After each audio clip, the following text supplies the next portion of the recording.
ನಾ ಯಾರು? ಕಶ್ಯಪ ಬ್ರಹ್ಮನ ಮಗ, ದಿದಿಗರ್ಭ ಸಂಜಾತ, ಚತುರ್ಮುಖ ಬ್ರಹ್ಮನ ಮೊಮ್ಮಗ. ವಿಧಾತನಿಂದ ವಿಧಿ ಬರವಣೆ ಬದಲಾಯಿಸಿ ಮರಣವನ್ನೇ ಮೆಟ್ಟಿ ನಿಂತ ಮಹಾವೀರ. ಅದಿತಿಯ ಮಕ್ಕಳ ಅಟ್ಟಹಾಸವನ್ನು ಸುಟ್ಟು ಆದಿತ್ಯನ ಅಟ್ಟಹಾಸವನ್ನು ಮಟ್ಟ ಹಾಕಿದ ಸಾಹಸಿ. ಅತಳ ವಿತಳ ಸುತಳ ರಸಾತಳ ತಳಾತಳ ಮಹಾತಳ ಪಾತಾಳವನ್ನು ಪಾದದಡಿಯಲ್ಲಿ ತುಳಿದಿಟ್ಟ ಪರಾಕ್ರಮಶಾಲಿ. ಅಡಿ ಇಟ್ಟರೆ ಬಿರಿಯುವುದು ಭೂಮಿ, ತಲೆ ಎತ್ತರೆ ಬೆಚ್ಚುವುದು ಬಾನು, ಕೈ ಎತ್ತಲು ನಡುಗುವುದು ಸೃಷ್ಟಿ.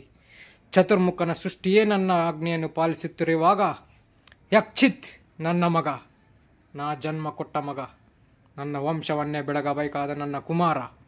ನನ್ನ ಆಶಾ ಜ್ಯೋತಿಯಿಂದ ಇಂದು ನನ್ನ ಮನಸ್ಸಿಗೆ ನೆಮ್ಮದಿ ಇಲ್ಲ ಎಂದರೆ ಛೀ, ಇದೊಂದು ಜನ್ಮವೇ, ಇದೊಂದು ಬದುಕೆ, ಎಂತಹ ದುರ್ವಿಧಿ, ಇದು ಎಂತಹ ದುರ್ವಿಧಿ. ನನ್ನೇ ಸರ್ವಶಕ್ತನೆಂದುಕೊಂಡರೆ ಅದಾವ ಶಕ್ತಿ ನನ್ನ ಎದುರಿಗೆ ನಿಂತು ಕಾಡುತ್ತಿದೆ.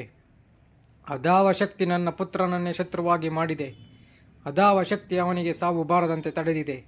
ಅದಾವ ಶಕ್ತಿ ನನ್ನ ಮುಖಭಂಗ ಮಾಡಿ ತಲೆ ತಗ್ಗಿಸುವಂತೆ ಮಾಡಿದೆ. ಅವನೇ, ಆ ದುಷ್ಟನೇ, ಆ ನನ್ನ ಕುಲವೈರಿಯಾದ ಅರಿಯೇ ಇದಕ್ಕೆಲ್ಲ ಕಾರಣ.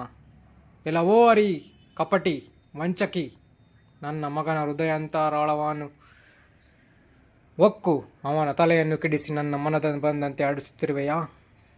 ನಿನಗೆ ಪೌರುಷವಿದ್ದರೆ, ಪರಮ ಪುರುಷೋತ್ತಮನೇ ಆಗಿದ್ದರೆ, ನನ್ನಂತೆ ನಿಜವಾದ ಗಂಡೇ ನೀ ಆಗಿದ್ದರೆ ಬಾ, ಬಂದು ನನ್ನ ಎದುರಿಗೆ ನಿಲ್ಲು. ನಿನ್ನ ವಧುರವನ್ನು ಬಗೆದು ನಿನ್ನ ಕರಳನ್ನು ಮಲೆ ಹಾಕಿಕೊಳ್ಳದಿದ್ದರೆ, ಆಹಾ, ನಾನು ಹಿರಣ್ಯಕಶಿಪುನೇ ಅಲ್ಲ, ನಾನು ಹಿರಣ್ಯಕಶಿಪುನೇ ಅಲ್ಲ, ನಾನು ಹಿರಣ್ಯಕಶಿಪುನೇ ಅಲ್ಲ.